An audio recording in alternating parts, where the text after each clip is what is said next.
problems, three solutions that you have researched, all you really did was take a look at how effective they might be for the company. You would have received some feedback on that, and now what you're doing is progressing to the implementation implementation stage. So this is what we're doing. For each of the three technologies or practices, that should be an or, complete the following. Define the objectives of the organization in responding to the technology or practice. What does that mean? What was that? Define the objectives of the organization in responding to...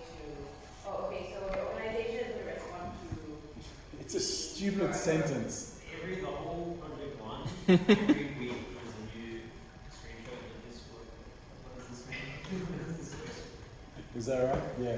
I did explain it. We went through it in class and I gave you lots of... So, define the objectives of the organization in responding to the technology or practice. You could read that 10 times a year, I don't know. But here, what you want to do is talk about, think about it, you've got three solutions. What problem is that solution fixing? So in English, why would you be implementing the solution? So you've got solution one, implement agile, or implement agile? Adopt an agile methodology. What benefits does the company have in implementing this? Well, what problem is it solving? It's solving that old waterfall method. Waterfall has become old, and agile is going to give you the ability to respond to problems quicker. What are the benefits of implementing agile, etc.? So really here, it's just a rehash of what you said in the first assessment. So we're going to implement solution one, implement agile. Why would you implement agile? It's going to allow you to blah, blah, blah, blah, blah. Okay? So we copy and paste our advantages. Modify what you wrote before. Paraphrase our advantages. Benefits. Is there a benefits one there? Yeah, Advantages are the same as benefits, right? Yeah, close. Okay. Yeah, you can do that. Paraphrase that. Pretty much it is. So you talk about the problem it's solving in that list of 10 problems, and then you could talk about advantages. So it'll be 2-3 sentences. Yep. Okay. And then the hard part. Develop the strategies that the organisation will need to implement. To prepare the emerging. Oh my God, that's such a bad sentence. So, how are you going to implement this technology? Let's start with something like agile. You want to implement agile. How would you implement agile in a company? So you're now telling Finbiz, you need to implement agile. This is how I see you doing it. And you need to think about how you're going to do that. So identify changes that are required, whether technology or practices, what do you need to change to start the implementation? So it's almost like prerequisites. Before you actually implement it, what do you need to do? So what do you need to do to implement agile? That's a weird one, right? Because it's not a technology, it's a methodology or an approach. So how do you implement a methodology or an approach? You start with training. Spot on. You start with training. Who are you going to train? What were you going to say? Restructure the organization, like reframe the roles of the workers. Yeah, okay. So that's also a really good point. So now rather than having a really top-down kind of project hierarchy, thank you, you might have these little pockets where everyone's responsible for their own thing, and it's a smaller hierarchy, right? Smaller levels, etc. So you could get, that's actually probably not a bad way to start. You'd probably start with the training first. With the training, who are you going to train first? You should start with the managers, because they will then send that stuff down to their project teammates. Send the stuff for you. My English is really bad today. I don't know why. So if you've got managers understand the big top-down view, understand how the whole thing works, so they will run the team. After the managers are trained and understand what their expectations are, or what expectations are of them, you would train the teams, and the teams would then understand what their role is. So I would probably start with the top-down kind of training process. Train managers first. They can start looking at projects that they can take on, etc. And then you would have the underlings trained up, and they're ready to hit the ground and do what's expected of them. You might even look at pilot projects that you can take on in order to implement this, but that's sort of moving on. That's a bit later. At the moment, you just need to take a look at what changes need to be made. So there might be a restructure needed, and there will definitely need to be training, and maybe a change of how things are looked at and how things are categorized. Let's take a look at something that's more technology orientated. What about something like deploying service now? We'll go with deploying service now. So we're going to deploy a help desk technology like ServiceNow. So that is different to deploying a methodology, because now we have technology in place. We need to put in place some new technologies before we can deploy it. What kind of changes do we need to make with the company before we start deploying ServiceNow? So what kind of changes do we need to make first? Let everyone know that we're going to be. Okay, so you notify people that changes are coming. Yep. You would then need to purchase some hardware. You might have a server that is going to be running the ServiceNow server component, or the help desk service, whatever it is, or you might need to purchase some Amazon cloud computing in order to run it there. So you're going to run it on-prem or in the cloud, or are you going to get one that's lease-based and it's run in, say, a company's private cloud? So it depends on which one you've chosen. You'll either have to buy hardware, you'll have to buy Amazon or Azure processing, cloud computing, in which case you might also need a bigger pipe to the internet, so you might look at upgrading your internet connection to a faster speed, because a lot of people are going to be going to the internet more. So things like that. So to deploy, Big companies,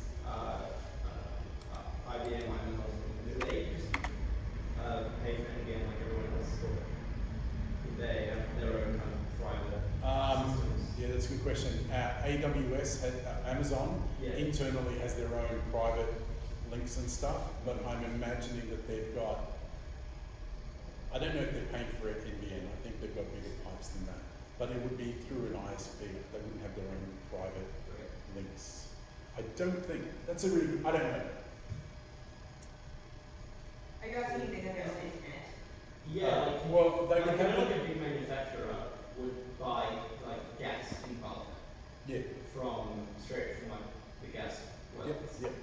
Can you do the same thing with the internet? Yes, so you can buy bigger pipes, so you wouldn't just have an NBN connection like the plebs at home who get 100 megabits if they're lucky.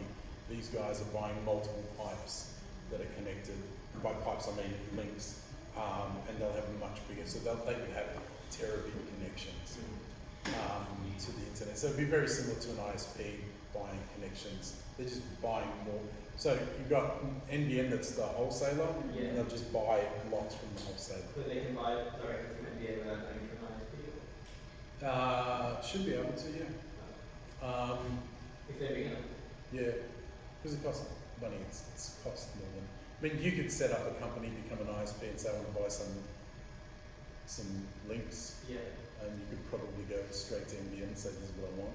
Because all you're doing is buying, it's like buying room on a truck, right? So you got a truck, you're saying, well, I need so much space on that truck, I want to buy that. That's what you're doing with NBN. You're just buying so much of the bandwidth that's available, and you're paying for a certain amount of uptime and all that kind of stuff. So why pay an ISP and not? That's what I'm saying. But why can't individuals go directly? Why can't you get your own truck? Yeah. Yeah, why can't individuals just like subscribe to NBN directly? Infrastructure. You can't just plug your modem straight into the NBN. It's got to go into all the other infrastructure. You need routers and switches and public IP addresses, and there's a lot of stuff that will cost you money. That the NBN doesn't like manage. That the NBN won't manage it. So you'll need to set all that up, plus all the routing protocols. So you don't just jack into the internet. No. You need this extra layer of stuff happening, like especially routing protocols, because if you just plug in, you won't have an IP address, or you might have an IP address, but no one can find you. So it's like you having a phone that you found somewhere, and you go, I'm just going to plug into the internet. It doesn't actually have a phone number. No one knows how to find that phone number. So you're there, but no one knows that you're there. You're unfindable. So all that other infrastructure makes you find it. Plus, some of the routers are stupid expensive, like tens of thousands of dollars. The bigger companies would find it worthwhile to set up. Yeah, because it's like a big company, or you being an ISP, there wouldn't be much difference behind it. You'd hire someone that knows how to set these things up. They'd set it up, they'd configure it, they'd jack in, and you're part of it. So, yeah, and internally, even more the case. You can do whatever you want. What are we talking about? Setting up ServiceNow. So yeah, setting up the correct infrastructure and all that kind of stuff. So that's here. That's the changes that you're identifying. Okay. Don't go too crazy there. All of them will have prerequisites. It's like prerequisite things that you'll need to set up to get it going. This is possibly the harder one. Outline how the impact, positive and negative, opportunities and threats that you identified in the draft proposal will be addressed. So you would have some of you had one or two, some of you had very long list of opportunities and threats and impacts and stuff. In either case, just talk about how you will address the threats. If you didn't come up with any threats, etc., this is a good time to start thinking about them. Okay, so what kind of threats would what kind of impact, negative impact really, you want to address negative impact, you don't need to address positive impact. Oh, we're going to have a lot more work. Actually, yes.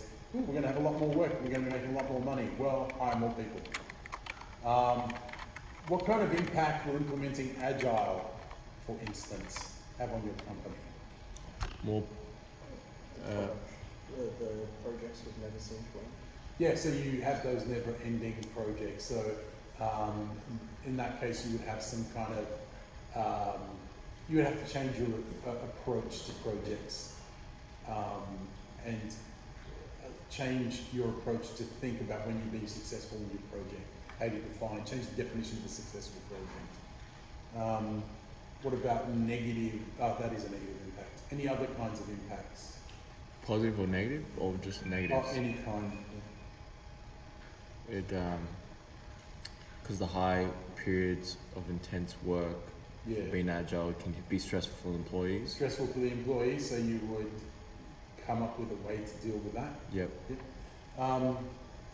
So opportunities, more types of work, and again that might involve. So you might be able to take on more projects, more short-term projects, which could mean that you need more employees. So maybe you need to look at hiring more casual employees or more permanent employees, up to you, or outsourcing the projects, etc. Threats. What kind of threats would you have from implementing Agile? The only threats I remember was writing, some companies prefer waterfall over. That's Agile. right. So some projects don't lend themselves very well to Agile. So Yep. you could miss out on some projects. Yep. Or not be able to complete some projects. Some projects need to be waterfall. So how would you address those threats? What would need to be I'll say building project.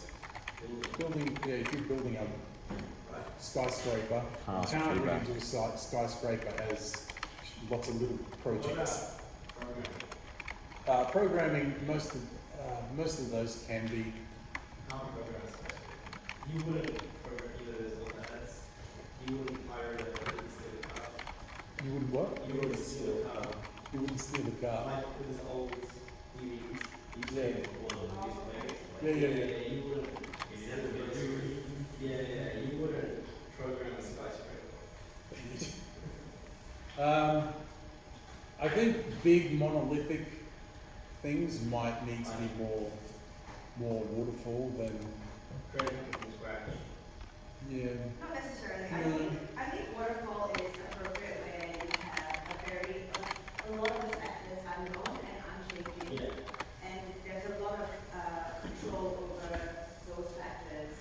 So then, because everything is known, a lot of things are known and probably won't change. Waterfall allows you to have a lot more predictability because your environment is also predictable. And you'll have a guaranteed end date, and you've already agreed on this is what we will be delivering to you. So any kind of construction project would have to be waterfall. You can't have a construction project where they go, oh, you know how we said we wanted 4 windows on every floor? We want 27 now. Yeah, that's not possible. So anything where one thing depends on the previous thing, that would have to be waterfall. What about like specific Programming, the only thing I can think of with programming that would require waterfall, and Peter's probably a better person to ask. I think Peter's the best, maybe Nick, but they would know much more about it. Would be something where it relies on the previous thing to do the next thing. Game development?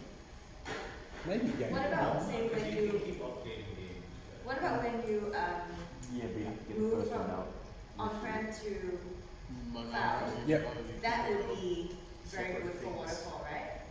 Yeah, that's right, because you can't go, hey, let's change this again, let's have a meeting and decide why this didn't work so well and what worked and what didn't. That would be, you need to have one thing and you need to have this thing at the end. So you start with this and you must finish with this. There probably wouldn't be too much scrumminess, agileness about it. You have a definitive endpoint. But I mean, I guess you could look at elements of it from an agile perspective as well. But everyone I know that's been working on deployments, and not software deployments, but any other kind of deployment, it's pretty much been done as a waterfall methodology. And even now, I talk to a lot of friends in projects again. We're still using waterfall method because we need that predictability. We need those goalposts to be reached every 3 months, 4 months, or whatever. Deployment in programming? I'm not talking about programming. okay. Other kinds of projects where things need to be deployed and finished by a certain period. You can only really do that with waterfall, right? A quick random question: do you think with Tesla's company, where they produce electric cars, they started with the mind of doing it like agile method because they made something and they got feedback, kept rebuilding on it? Is that best person to talk to about that is Bala. Bala is an expert on Tesla and Elon Musk. I think he's his hero. Yeah. Talks about it all the time. And they've implemented some really clever things in that company. Yeah. A lot of what's the word? Safety shortcuts. Sorry, safety shortcuts. Less reliance on the chain of command. So there isn't so much of a massive process to get from there's still compliance, but less reliance on very procedural process, procedural methodology. And there's a thing about the shortest distance for information to travel. So if it takes 27 steps for a piece of information to get from one person to a manager down to the person that it's meant to get to, that means it's inefficient. So they're looking at the flow of information, which is kind of like the flow of data, which is actually a real 1980s kind of concept. So how old's Elon Musk? 50 something. So he might have done his degree in the 80s or early 90s, and in the around that period there was this whole thing about flow of data and data having the shortest flow and most efficient flow, and that seems to have been implemented at Tesla. So maybe it's a result of that, and it's actually him using it really efficiently.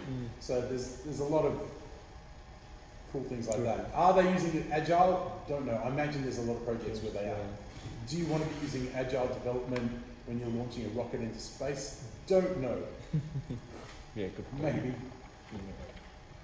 It'd be interesting to know a little bit more about that. Yep. But from what Bala has been telling me, and he's pretty much my sole source of information about Elon Musk and Tesla and everything, it does sound very impressive what they're doing. Yep. Sorry. Number C? Wait, no. But it's actually funny that really what they're doing is a very old methodology, just done right. So that's what you want to do. Impacts, opportunities and threats, just sit there and address them. Then the next one is the hardest part. Develop a plan with ordered and prioritized tasks indicating how to effectively implement the changes required within the agreement. So what we're going to do there is come up with a plan for deploying the technology or methodology or practice. So what you need to do there is create a Gantt chart, create a list of tasks, step 1, step 2, step 3, step 4, and what we want is time frames there, right? So we want step 1, step 2, step 3, step 4, and then next to it, 1 week, 2 weeks, or even, we can do it with 1 week, 2 weeks, 1 week, 2 weeks, or week 1, week 2, week 3, day 1, whatever it is, you need some kind of time frame. Now we've got, whatever it is, 18 months to do, 2 years, 18 months to do this project, right? This is not, how are you going to do this thing over 18 months? Because deploying Agile over 18 months is way too long. Deploying ServiceNow over 18 months, way too long. ServiceNow should take like a month, 2 months to deploy. Maybe. What about moving from on-prem to cloud? Yeah, so that would be a long one, right? Depending on how you do it. Are we supposed to research the steps required? No. So just between us, as long as it's sensible, I'll be okay with it. So if you said purchase cloud computing, pilot one server to the cloud, test, implement testing, fix anything from the results of the testing, move next server, etc., and then have that across a 6-month period. That would be good. Finalized, etc., done. If you said move servers to the cloud, purchase cloud computing, oops, there's something wrong there, right? So it's got to be a logical process. Or deploy software, purchase software, buy server. Hang on, you've got to buy the server before you install the software. Okay, so as long as it's sensible, I'm okay.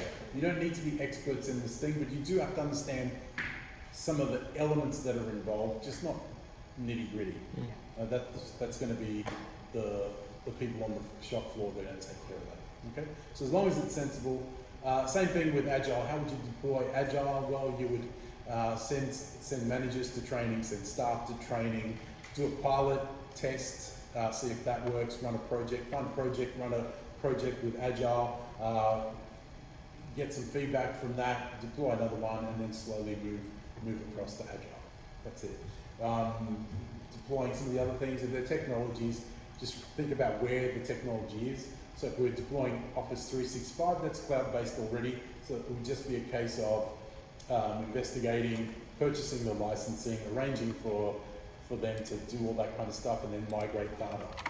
Because one of the things that you would need to do is migrate data. Don't forget, migrating is a pain in the neck, so sometimes that takes ages. That's probably from on-prem to cloud. Yeah, so let's say you're moving your on-prem email to cloud email. Yeah. Somehow all that stuff that's on your local servers needs to be moved up into the cloud. That can take months because you've got to move it. So you wouldn't do it all in one hit. That's really scary. So you might move department by department. Check that it's all migrated across. Get that department to say everything's good. Move the next department. Move the next department. You wouldn't do it in one hit, because if you did that in one weekend, it could be terrifying if something goes wrong, because no one's working on Monday. You want to know if email's working or not, just sit there and look at your help desk software. No email. You'll know that real soon. Then the order is internet, email. Internet's down, everyone's letting you know. Email's down, everyone's letting you know. So, take a look again. You've got to identify what changes you need to make beforehand. Purchase software, purchase internet, purchase hardware, etc. Maybe even do training. Take a look at the impact, opportunities and threats. And address how you're going to fix them. And then develop that audit plan. So you can use a Gantt chart. Now, in order to do the Gantt chart, you can use online resources. You also have access to Visio. Visio does Gantt charts. There's two ways to get access to Visio. Who's used Visio before? Excellent. So, two ways to get access to Visio. Let me show you. One is to go to www.office.com.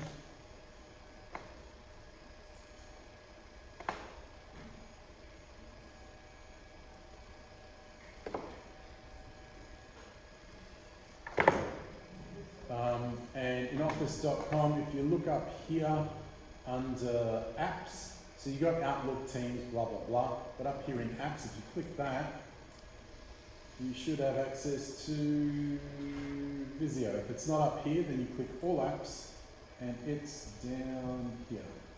Okay.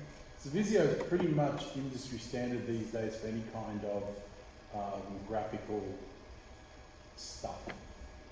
The other way to do it is to go to Azure for Education, which I gave you. I think I gave you this link at week 1 or week 2. Azure for Education.microsoft.com DevTools, and then you sign in. And you sign in with your TAFE credentials. I'm already kind of signed in. And when you sign in, have you all been to this? Did I get you all to go here? Oh, okay. I'll get you to do it now, and then you can double check that it's working for you. But once you go here, this means more to like networking students. They love coming here because they get all this free software. So once you come here, what you want to do is look over on the left-hand side, and you'll see software. When you click on software, you'll see a list of software. Here you've got Windows 10, Windows 11, Windows Server, SQL Server, a whole pile of stuff, and you've also got Visio 2016, 2019 and 2021, so 3 versions of Visio. You also have Project, you have Access, you've got all sorts of stuff. If you're a Mac user, there's a whole pile of stuff for Mac. Visual Studio is here, and so on. And these are full retail versions. So for instance, Visio Professional 2021, when you select that, over here you'll see the download option, and this is where you generate the key. So this is full retail version. So once you download this and generate the key, grab the key, stick it in a file at home somewhere, like in an Excel spreadsheet, and then you can install it on your machine, and it's like you bought it. Okay, and that will keep working even after you stop coming to TAFE. Really? Once, yeah, wow. It's forever. Once you stop, once you're no longer enrolled in TAFE, you can't access this web page though. Yep. So if there's anything here that you want, download it while you're still at That's TAFE. sort of tip. You get the keys while you're still at TAFE, and they will work after the fact. Okay. Why do they do that on purpose? Why? So this is education software, so it's designed for you to teach yourself how to use Windows 10 or to use Windows 10 as part of learning. Yeah. To use Visio as part of learning. Why? Because then when you go work in the workforce, people say, oh, we need some kind of drawing tool. What do you recommend, Raymond? Well, I think Microsoft Visio is pretty good. I'm pretty adept at it. In fact, it's the only one I know how to use. So you'll push it and be good at it, and everyone will go, yeah, of course we'll use Visio. And Windows 10 and Windows 11. Yeah, okay. So they give it to you so you know how to use it, and then it'll become your preference. Yeah. It's an old trick. Okay. It's an old trick. They were doing Good it point. in the 90s, even the 80s, I think. So it's not a bad way of doing it. I think Adobe's backed off a little bit. Their education versions are almost as expensive as the commercial releases. Yeah. Microsoft is still quite generous. So you have Microsoft Server, Windows 10, Windows 11's here, anything that you Visual Studio in particular. So feel free to download any of this stuff and play with it. This used to be a really big list though. It used to be 135 things, so they've retired quite a lot of things. Anyway, a lot of stuff there. There's project. So you can do your, what are they called? Gantt charts there. If you don't want to do a Gantt chart, then just an ordered list with some times, any kind of chart. Someone wants to do a flow chart might work as well. Whatever you think will work, something that helps you explain what needs to be done, in what order, and how long it's going to take. Okay? And that should, like one page should be enough for that. You need to do that for each of the 3 technologies. Now, unfortunately, here it says outline your recommendations for the organizational response for each emerging technology and practice. Include your reasons and how the organization's objectives will be met. So, seems to be in the wrong spot, doesn't it? Because here you're saying, I think you should implement Agile. Agile will help you reach these goals and help you achieve these things and blah, blah, blah, blah, blah. But that's after you've talked about how to deploy it. So ideally this should be up here, but it's okay. We'll talk about how to deploy the 3 technologies and then say, we'll sort of treat this as in summary, this is what we recommend. So this could be like a summary. And then you need to include a version so table. in summary, we would recommend ABC. Like, Well, with justifications, there has to be justification. So the justifications happen when we talk about the benefits already up. include your reasons and how the organization's objectives will be met. So in summary, yeah.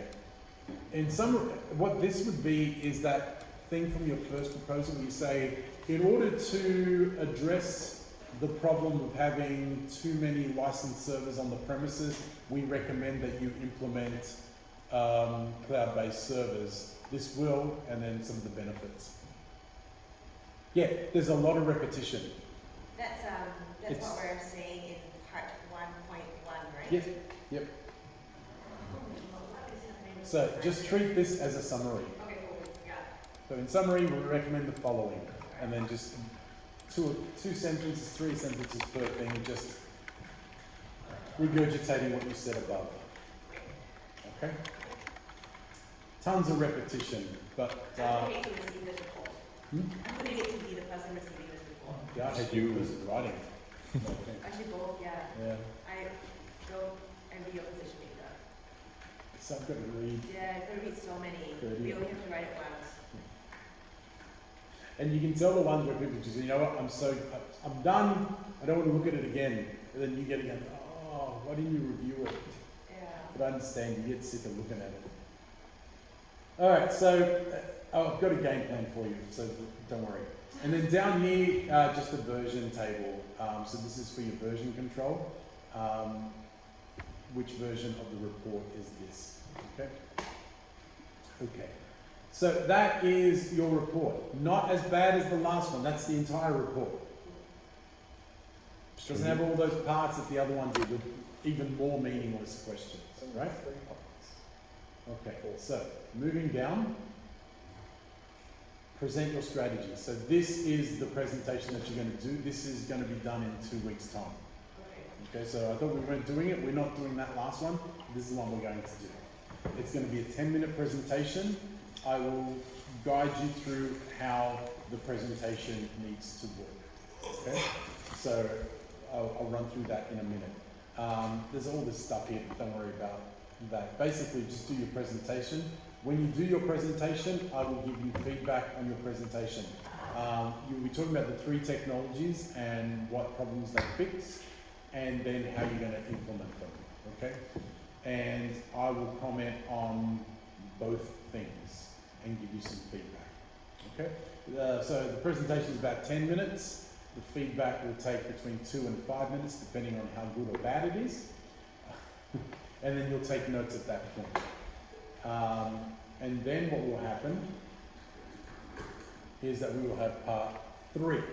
In part 3, task 1, finalise your proposal by responding to and incorporating the feedback that I give you. So if I say, listen, that's completely wrong, you spelt ServiceNow wrong, it's got a capital N in the middle, so please fix that, then you will fix that. If I say, yep, using Google Sheets as a solution instead of Excel, Microsoft Excel, that's not a solution, that's incorrect, come up with a better solution, which hopefully wouldn't be happening at this point. No, you shouldn't be deploying that on the local machines, that should be deployed in the cloud, things like that. So I'll give you some feedback, okay? Generally though, let me assure you, there should be very little that you will need to fix. Okay, your feedback should be pretty streamlined because we've taken a lot of time at this point here, up until this point, to make sure that you're on the right track and no one's going way off track. So originally this would have been done like this. I'd say, here's your assignment, have it ready in 3 weeks. And then you would come and present it. And then you would get feedback from me with no guidance up until that point. But we're doing it differently, we're doing all the guidance as we go along. You're asking me questions as we're doing things, you're talking to me and running ideas by me. So this is a much more agile approach where we're fixing things as we're going along. When you say this is a much more agile approach, if you were to write that sentence out, would you use a capital A? Yes. Even though in this sense, agile is a verb.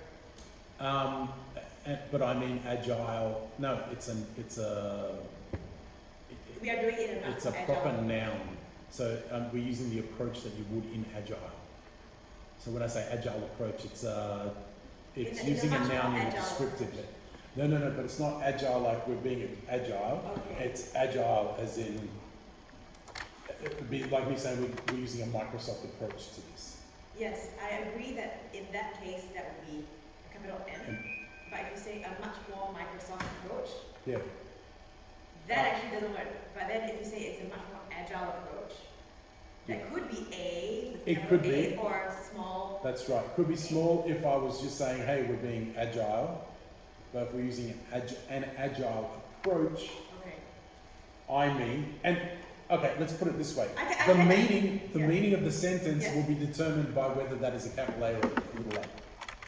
Yes. So if you put a little a, you would be saying you're just being agile. Yeah. Whereas if you put a capital A, you're saying, are you using approach determined by the agile methodology? Yes. Capital A. Yeah. Yep. So it depends on whether you mean. Okay, good. Sure. So you could use either depending on what you mean. Okay, cool. Okay, so that's that. So generally here we would be expecting almost no changes. So your first and your final would be the same. The difference here would be in the version. So, and I'll show you that later. Then what you're going to do here is do some self-reflection. So in your meeting, the manager gave you some feedback and some info. So you're going to do a post-performance review. And so what you do here is review and assess your performance during the project. So this is project 1 and project 2, both projects. Take a look at how you approached this thing. Reflect on and evaluate the effectiveness of your decision making. You might consider asking yourself some questions. What worked, what didn't work, etc. What would you do differently next time? How would you do it differently? Things like that. Okay? So just sit down and analyze what you did. I probably would have started this earlier. I probably would have chosen different elements or solved different problems. I would have researched it in more depth. I would have ensured I had a better understanding of some of the concepts. What worked, I think my presentation worked really well. I really nailed the the communication element of it, whatever. Take a look. It's about you.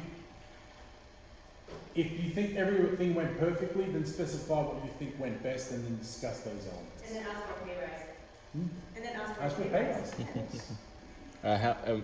A paragraph max. What do you expect this to be lengthy? Do you? No. Paragraph or two.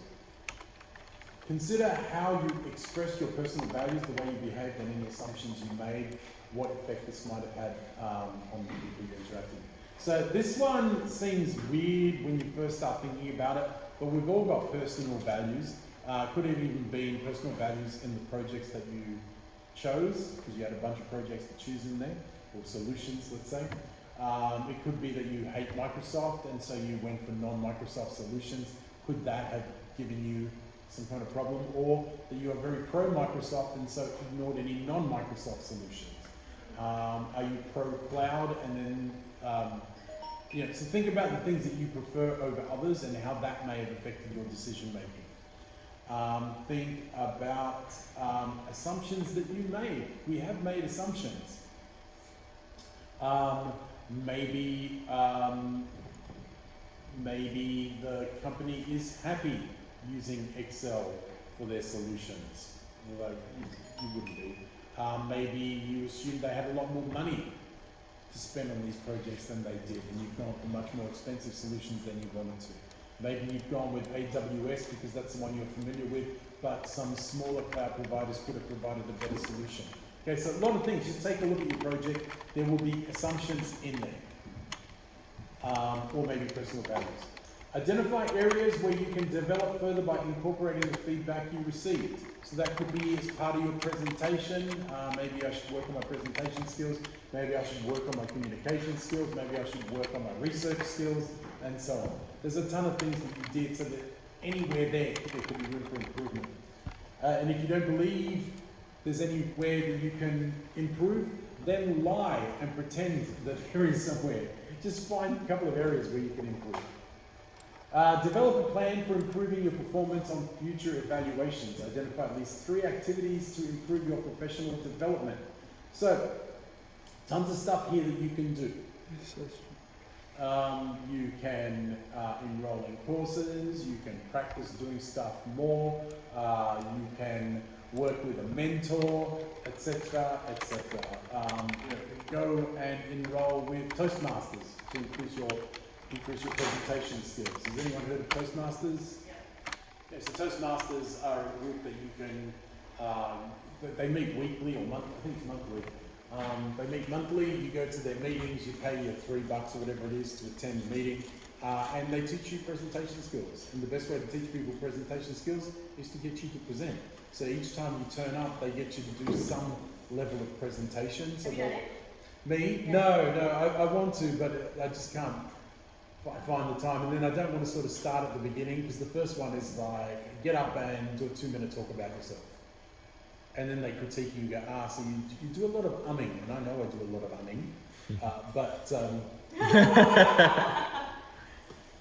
it's something that I can live with. And then occasionally you know that you're doing it because you're thinking on the fly. So they give you tools to deal with that. You tend to fidget a lot. They tell you what to do when you fidget a lot. If you don't face the audience enough or make enough eye contact, they'll let you know. So they give you useful feedback, and then they're very encouraging, and they get you to build on that. Quite a few teachers have gone to Toastmasters and improved their presentation skills. And a little while ago, we actually had a student who was very pro Toastmasters and was trying to get a group going with TAFE students. It's a really good skill. So if you want to, so that's something that you can mention there. And if you want to personally improve your presentation skills, that's a great way to do it.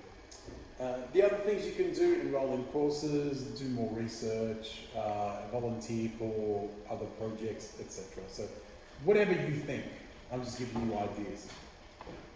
And that's it. What? But the last one was so tedious and horrible and kept us awake at night. This one's quite simple. So you're going to talk about how you're going to deploy the project. You're going to present how you're going to deploy the project, and you're going to do some introspection and analyze how well you did and identify where you can improve. Are you particular about what format this takes? Yeah, I'm going to show you that. I'm way ahead of you, Miss Alyssa. Right. So if you look at project 2 on Moodle, am I still projecting? Yeah. Yeah. You'll see that I've got the project itself. Up here in the appendix, this is the project file, you know, where they talk about, if you download it, it's the one where they talk about what FinBiz expects and what their problems are. So it's the original spec document. Over here is the general PowerPoint template and the general report template. But down here is the specific template for this presentation. So if you grab that, it's going to look a little bit like this. So this is going to be called FinBiz Proposal. And it looks like this. So you go down here, you've got implementation strategies, and you're going to have solution 1 implementation strategy. You're going to talk about the objectives of solution 1. So don't call this solution 1, call this maybe solution 1. In fact, don't even call it solution 1, just call it implementing agile. Try and use a verb, don't just go agile. Implement agile methodology, deploy Office 365, let's see, move service to the cloud. Okay, so don't just say cloud computing. Cloud computing is a bit too generic. Are you talking about moving your service to the cloud? Are you talking about moving your clients to the cloud? So be a little bit more specific. Objectives, why are you doing this? What do you need? What changes do you need? This is straight from that document. Okay, it's straight from. Would you say that Agile allows a company to work on more projects simultaneously? More elements of a project or more projects. It depends on the project. Like getting more clients at a time. Theoretically, right? Because you'll be able to sort of wrap up your little things, your little cycles quicker. And not wait for the next, like that's the whole waterfall finish. Yeah, that's right. The company can hire a new one. Yeah, so you should be able to work on multiple projects at the same time. Yeah. So this is all coming from here. Okay, impact, opportunities, threats. Ideally, I put it as, this is the only one I, see how I put that separated by slashes? These should probably be subheadings. So there's the only one I was going, oh, should I do it like this or should I do it indented with impact, opportunities and threats? But you get the idea. And then the implementation plan. And ideally each of these should be on a new page. I've left them up here so I can show them to you, but you want to start solution 2 on a separate page, you want to start solution 3 on a separate page. Don't orphan them so it looks really silly. Starting solution 3 in the middle of the page looks stupid. We're not paying for paper, so it's all right. So it's just going to be the same thing 3 times over. And then down here under recommendations, this is just the summary. Okay, so this is, remember I was talking about summarizing each of these. In summary, we recommend you implement agile methodology because it's going to blah, blah, blah, blah, blah. We also recommend solution 2 because this will blah, blah, blah, blah. And solution 3, well, we recommend the following implementations: 1, 2, and 3. This shouldn't be more, this should not be more than half a page. So here you should identify what the solution is, what it addresses from that original document. And by implementing Agile, you will no longer be using the waterfall method as is currently done. This will give us the benefits of, and then 2-3 sentences. And then version control. Now, the first document will be document version 1.0. The second document, the resubmission document for part 3, that will be version 2.1 or whatever you want to call it, to say that this is the final one. Okay? Resubmission meaning after we submit it to you and then you get feedback and then we have to resubmit. No. Here. So up here you got, this will be the proposal for part 1. Part 3 is after you do your presentation. I will give you feedback. If you need to fix anything, you will fix it, and create a final version, final proposal. Okay, so that'll be version 2, whatever it is, to say that this was after you received feedback. Okay, because what you need to submit for part 3 is your proposal version 2, so your final proposal, and your post-performance document. Okay, so if we look at this, So for the first submission, the table for version 2 will only have 1. yeah, because it's the first Yeah. version. And then the second version will be version 2. And it'll have 2 rows, 1.0 and 1.1. Yeah, Okay. yeah. And then you would say final proposal. So in the document, effective, so this would be, so you'd have 1 here. So let's say this is your first document, version 1. This would be effective from, let's say today, 27/03/23, approved by, what's the name? Notice, yeah, let's go with Molnar. Updates, so this would be original. And then 3 weeks later, which would make it 1,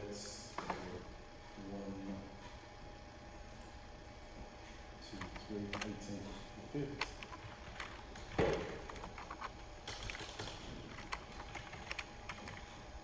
Approved by the same person.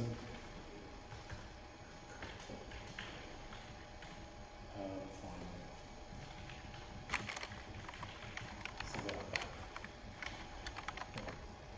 So that's all it's going to be. So this would be your original document, and this is not M. Molnar. This would be, is it Terence Stewart or Virginia, whoever the project lead is. Okay, but you get the idea. I can't remember who it is. It would look something like that. Okay. Okay, so going back here.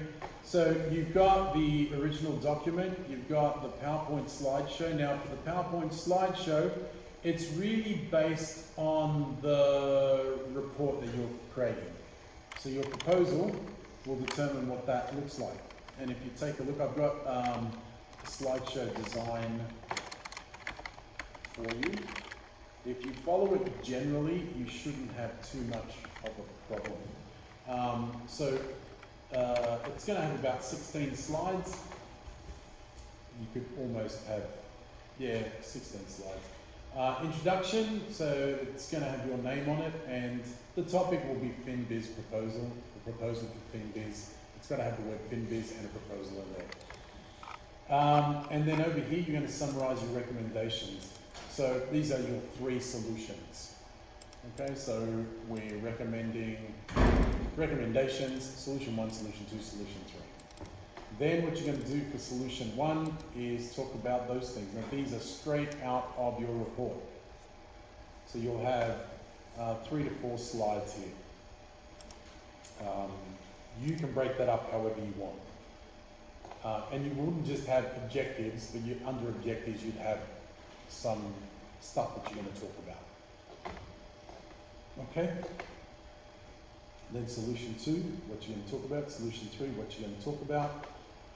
And then any questions slide. And this should be a question mark. And then a thank you slide for when you finish. Okay? Straight out of your report. And then this will help you, if you need other information, you can put it into the slide or in the presenter notes. This shouldn't take you more than 20 minutes to do, because it's just say objectives and then subheadings, important points. It shouldn't be full sentences, it should just be the words. Objectives,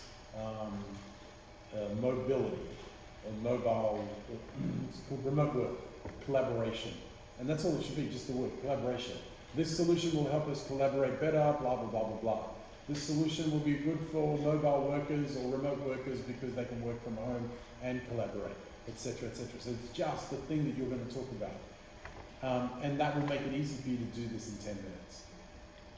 So if you aim for 10 minutes, you might end up going for 15. A lot of the time it blurs out.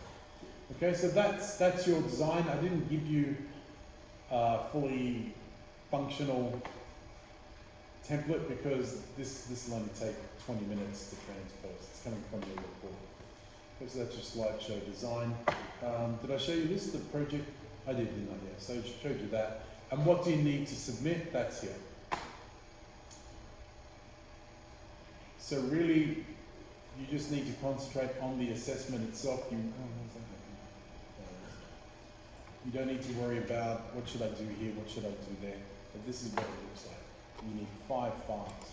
You got the draft proposal, so that's the first file. PowerPoint presentation for part 2. Your proposal 2. Now that might not have any feedback.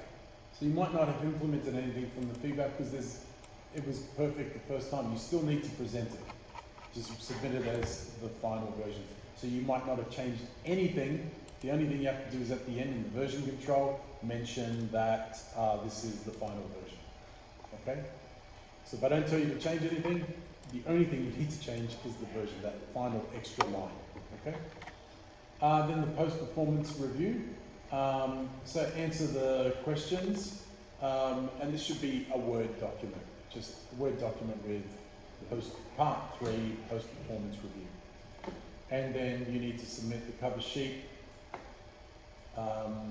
with the front page completed, including your student ID. If you don't know your student ID, it's on your student card, it's on your portal.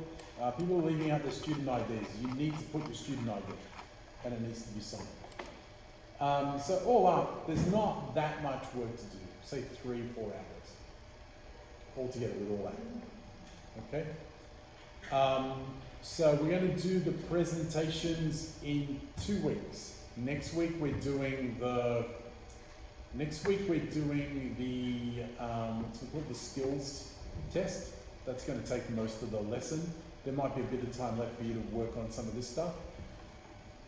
So the presentations are in 2 weeks, which means you need the final report written in that time.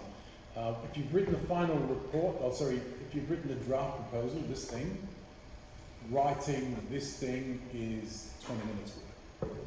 Okay, you've got the template, so you don't need to make it pretty. You just dump the words in there, and you're ready to present. Okay. And then this will take you almost no time, and then this might take an hour or so. So really, there's not that much work to do. Okay. So the draft proposal is Part the one. one that we're gonna make. Yeah. So part 1. So where is it? This part. This part. The solution 1, solution 2. Yeah. And the other one, You had all of where that? you put it in, is the one that we sent already. The draft proposal is part 1. This is after part 2. So part 2, you're going to do a presentation. If anything is wrong, then I'm going to say, hey, you need to fix this and this and this, and that will be. So nothing that we did before, we're gonna have to do it. The things that you did before, none of it's here. Okay. But you can cut and paste some of your stuff from there into your report because it's almost the same. And the PowerPoint presentation, right? The PowerPoint presentation will be different. So the PowerPoint presentation you did last time, Yeah. that was for the first presentation, which we did but we didn't. Yeah. This one you're going to do it and do it. Yeah, you're gonna. But the information from that previous presentation is that now we just make it more prettier, presentable. No. So this PowerPoint presentation is about the deployment. Oh, about the deployment. Oh, okay, yeah. So this PowerPoint presentation comes from this information. Yes. Okay. Which again borrows from the previous thing. Yes. So it's all one Yeah. continuum thing. Yep. I just have one for the the one that the documents that I sent it. I couldn't, for the hell of it, change the content, the table of contents. Was always bringing me the same. Was it Yeah. in the first one? Yes. Um, I deleted to create a new document. So that comes down to, I'll show you something. So if you go up to here,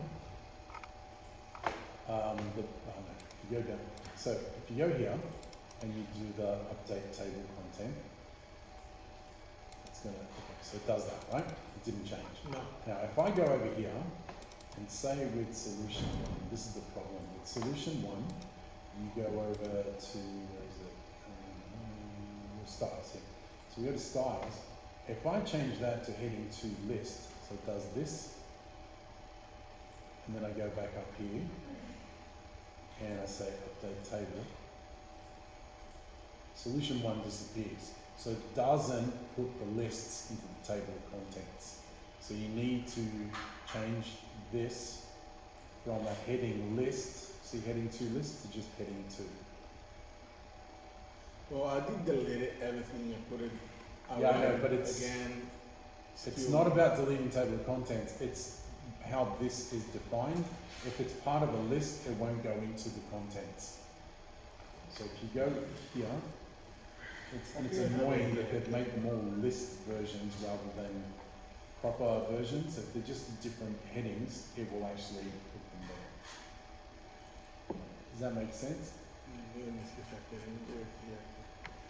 So have you got it up? Yeah. Okay. So I have here was like proposal 5. I have proposal 5, so I can, let's see. What is it?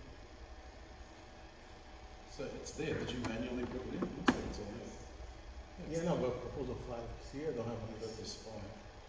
Proposal 8. I don't have it. I have like What's it doing that? proposal solution. See, I have this. That's true. Oh, it didn't update. No, it's not up there. If I come here. Proposed solutions is there. Proposed Yeah, solutions. yeah, that one is there, but the rest, you can not for 4, 7, 10. That's Where's purpose? it's supposed to be this one. Why do you say No, that? that's there, but this is also there. It's not including this one. So if you change that. No, this one's not there. Proposed solution is not there. It's there. Ah, it's okay. It's the language. Yes, it's this one. It's not. This one's not. Yeah, so select that. Go up to home. Go to styles. What's styles? Yeah, click this arrow. Yep, and make it just heading to. Okay. Now. Yeah, so click. But still has a proposal. I don't know why that's number 4. So go back. Oh, And then you need to update the